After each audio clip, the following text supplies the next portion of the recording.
Emily happily packed her things and waited for her husband Daniel to pick her and their newborn son Michael up from the hospital. They had dreamed of this moment for years.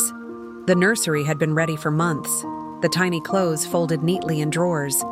She imagined coming home to peace, warmth, and the beginning of their new life as a family. At the hospital entrance, Daniel handed her flowers and smiled.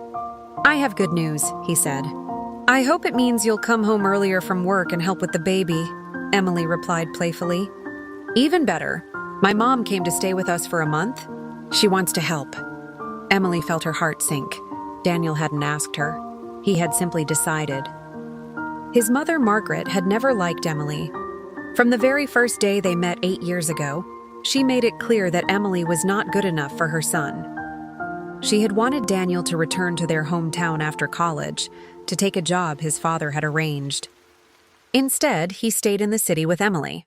Over the years, Margaret criticized their marriage, complained that they had no children, and even once tried to introduce Daniel to another woman during a visit home. Emily found out about it much later. The memory still hurt. Now, instead of a quiet homecoming, Emily returned to find Margaret already in their apartment, the table set, everything rearranged. Margaret examined the baby closely. "He doesn't look much like Daniel," she said coldly. "He looks like a newborn," Emily answered calmly. Margaret smiled in a way that felt more like a challenge than kindness. Margaret stayed. Days passed, then a week. She criticized how Emily held the baby, how she fed him, how she dressed. She reminded Emily that she should be grateful for help. Every comment carried the same message: "You are not enough." Emily tried to stay patient, but exhaustion and years of tension finally caught up with her. "You can stay a few more days," Emily said firmly one evening. "But then it's time for you to go home." "I can manage," Margaret's eyes narrowed. "Should I tell Daniel how you treat his mother?" "You didn't worry about that when you blamed me for everything," Emily replied quietly. "Michael needs his mother.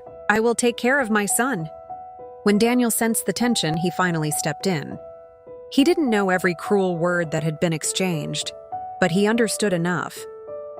"She's not just a girl," Daniel told his mother. "She's my wife. This is my family. If you can't accept that, we'll have to keep our distance." Margaret left, offended but not defeated. She still believed Emily was influencing her son against her. Yet for the first time, Emily felt something stronger than fear. She felt protected. And in that small apartment, holding her baby in her arms, she understood that her family was worth fighting for.